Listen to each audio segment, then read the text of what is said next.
নজর রাখতে হবে এই খবরের দিকে। ইউপিএ সরকারের অর্থনৈতিক অব্যবস্থা, যা সমস্ত অব্যবস্থা রয়েছে, অ্যানোমালিজ রয়েছে, অব্যবস্থার বিরুদ্ধে শ্বেতপত্র প্রকাশ করতে চলেছে বিজেপি, এবং সে কারণে বাজেট সেশন দীর্ঘায়িত করা হলো। সংসদে বাজেট অধিবেশন একদিন বাড়ছে শুধুমাত্র ইউপিএ আমলের শ্বেতপত্র প্রকাশ করার জন্য।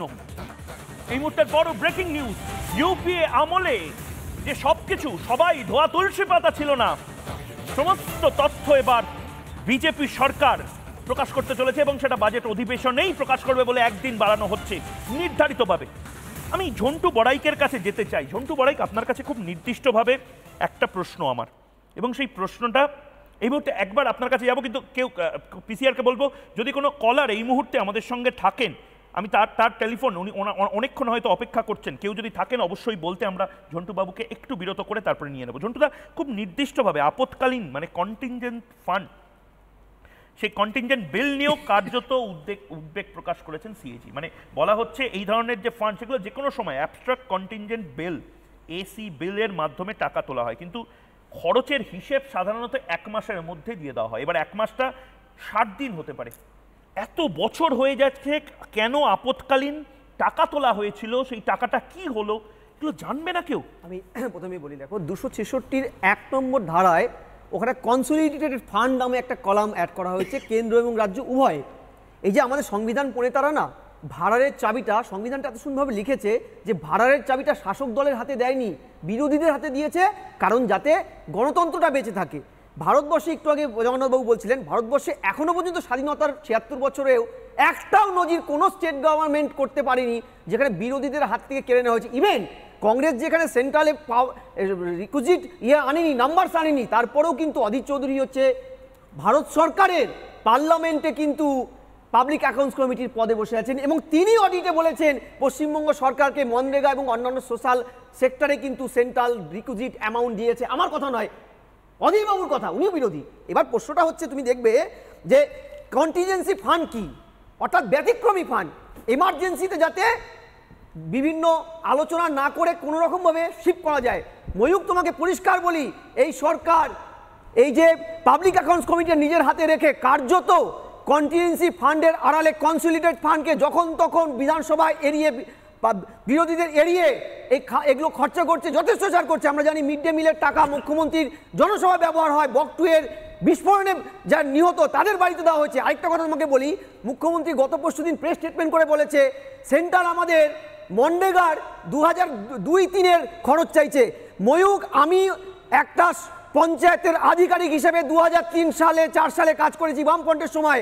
মনরেগা চালু হয়েছে 2006-এ, অর্থাৎ তার আগে ফুড ফর ওয়ার্ক ছিল, মনরেগা ছিল না, 100 দিনের কাজ তখন ছিল না, চালের বিনিময়ে, খাদ্যের বিনিময়ে কাজ হতো। তাই মুখ্যমন্ত্রী কত বড় মিথ্যাচার করতে পারে?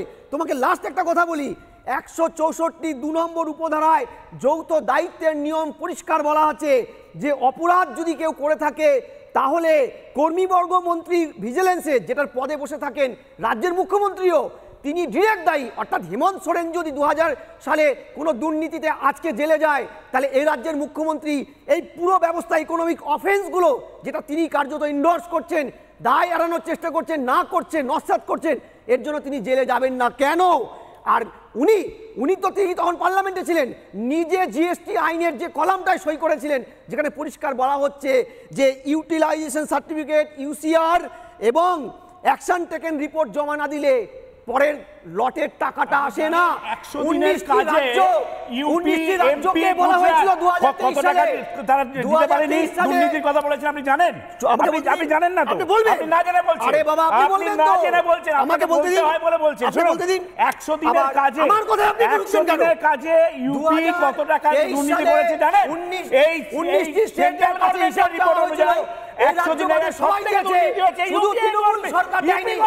এটা আমার রিপোর্ট নয়, এই দেখুন লেখা আছে সেন্ট্রাল গভর্নমেন্টের কথা। আপনি জানেন এমপি গুজরাট তারে প্রথমে দিকে রয়েছে, আজকে এখানে সেন্ট্রাল থেকে বহুবার লোক হয়েছে। আরে দামান কি আপনি মিথ্যা কথা বলছেন মশাই? আরে রিপোর্ট চ্যালেঞ্জ করুন। সম্পূর্ণ আমার চ্যালেঞ্জ বিরুদ্ধে করব মানহানি মামলা করুন। আপনি মিথ্যা কথা বলেন। কিন্তু এখানে বলতে দিন। আপনি মিথ্যা কথা বলছেন। এখানে বলতে দিন। আপনি বিভ্রান্তিকর সৃষ্টি করছেন। এখানে আপনি মিথ্যা কথা বলছেন। 2017 সালে আপনি বলুন না। কন্যাশ্রী প্রকল্পের জন্য অডিট করতে বলেছিল। এই সরকার আপনি জানেন এই 100 দিনের কাজে সিকিউরিটির কারণে কন্যাশ্রী 81 লক্ষ ইউপি ম্যাক্সিমাম দিয়ে করেছে। আচ্ছা, আমি সবাইকে একটু থামাচ্ছি, আবার আমি আপনাদের কাছে ফিরছি। হিসেব কেন দেবেন না? হিসেব কেন দেবেন না মুখ্যমন্ত্রী মমতা বন্দ্যোপাধ্যায়, যারা এই মুহূর্তে টেলিফোন লাইনে রয়েছেন? এই মুহূর্তে কলকাতা থেকে রাজীব দত্ত একজন কলার এই মুহূর্তে রয়েছেন। নমস্কার রাজীব বাবু, ময়ূক বলছি, বলুন। ময়ূক বাবু, আমি একটা প্রশ্ন করতে চাইছি। প্রশ্নটা হলো যে একটা গভর্নমেন্ট যখন, সেন্ট্রাল গভর্নমেন্ট যখন পয়সা দিচ্ছে বেঙ্গল গভর্নমেন্টকে, তখন তার উচিত তার হিসাবটা দেওয়া। ঠিক। যে যাই খরচা করেছে সব রাজ্য যদি দিতে পারে, তাহলে বেঙ্গল গভর্নমেন্টকে অসুবিধাটা কোথায় হিসাবটা দেওয়ার, এবং সেই হিসাবটা পাবলিক ডোমেনে কেন আনছেন না, কেন প্রেস কনফারেন্সে বলছেন না? বেসিক কথা। এই টাকা ভেরি গুড রাজীব দত্ত, একদম একদম পরবর্তী একদম একদম এইটা নিয়ে তর্ক হওয়ার মতন। সাধারণ মানুষ এই কথাগুলো বলছেন কলকাতা থেকে। তারপরেই ডক্টর এস ভট্টাচার্য রয়েছেন হলদিয়া থেকে। নমস্কার। নমস্কার, ময়ূক বলছি, বলুন সংক্ষেপে প্লিজ। নমস্কার। হ্যাঁ, আমরা আজ 2024-এ এসে দেখতে পাচ্ছি গত 13 বছর ধরে তৃণমূলের দল কিংবা সরকার সবাই মিলে একটা চুরি করেছে। সেখানে হিসাব তো চাইলে পাওয়া যাবে না, এটা স্বাভাবিক। কিন্তু যারা এসে এই ক্যামেরার সামনে বসে এনারা জাস্টিফাই করার চেষ্টা করেন যে না আমরা ঠিক করছি, ওনারা ঠিক কাজ করেন, নিজেদেরও তো অস্বস্তি লাগার একটা ব্যাপার রয়েছে। এটা খুব অস্বস্তিকর লাগে। আমরা বাঙালিরা তো মিনিমাম একটা নিজেদের জাতিবদ্ধ একটা রয়েছে। হ্যাঁ, এই যে একটা নিজেদের ব্যক্তিসত্তা তো রয়েছে, কিভাবে ওনারা এসে জাস্টিফাই করেন? এগুলো ঠিক নয়, এবং ওনারা দেবেন না এটাও স্বাভাবিক। যে তাহলে আজ ভট্টাচ বাবু, আজ যে আমি বলেছি জবাব চাই বাংলা না হিসেব চাই বাংলা, কথাটা কি ঠিক না ভুল? অবশ্যই ঠিক, সবাইকে হিসাব দিতে হবে, এটা তো কারো ব্যক্তিগত টাকা নয়। আমার আপনার ট্যাক্সের টাকা হরিণ লুটের মতন উড়ে যাবে, হিসেব দেবে না, এটা চলবে না। ধন্যবাদ, ধন্যবাদ আপনাকে এই মুহূর্তে। এবার এই যে ভোটটা আমরা যে প্রশ্ন করেছিলাম, সেই প্রশ্নের উত্তর, প্রশ্নের রেজাল্ট, ভোটের রেজাল্ট এই মুহূর্তে চলে এসেছে জবাব চাই বাংলাতে। যে ভোট আমরা এখানে করেছিলাম, প্রশ্ন করেছিলাম, শেষ হবে জারি জুরি, শেষ হবে জারি জুরি, ধরা পড়বে কি তৃণমূলের চুরি? তৃণমূল কংগ্রেস কি সত্যি চুরি করেছে? কত শতাংশ মানুষ ফেসবুকে বলছেন, 91%, 91% মানুষ বলছেন যে এবার ধরা পড়বে, কিছু একটা হচ্ছে, কিছু একটা চুরি গন্ডগোল হচ্ছে। 9% মানুষ এখনো আশাবাদী যে না, এসব কুৎসা। ফেসবুকের পরে এক্স হ্যান্ডেল, যেখানে হ্যাশট্যাগ হিসেব চায় বাংলা এই মুহূর্তে ট্রেন্ড করছে, এই মুহূর্তে 80% মানুষ সেখানে বলছেন যে এবার জারি জুরি সমস্ত, আর জারি জুরি চলবে না, এবার ধরা পড়বে চুরি।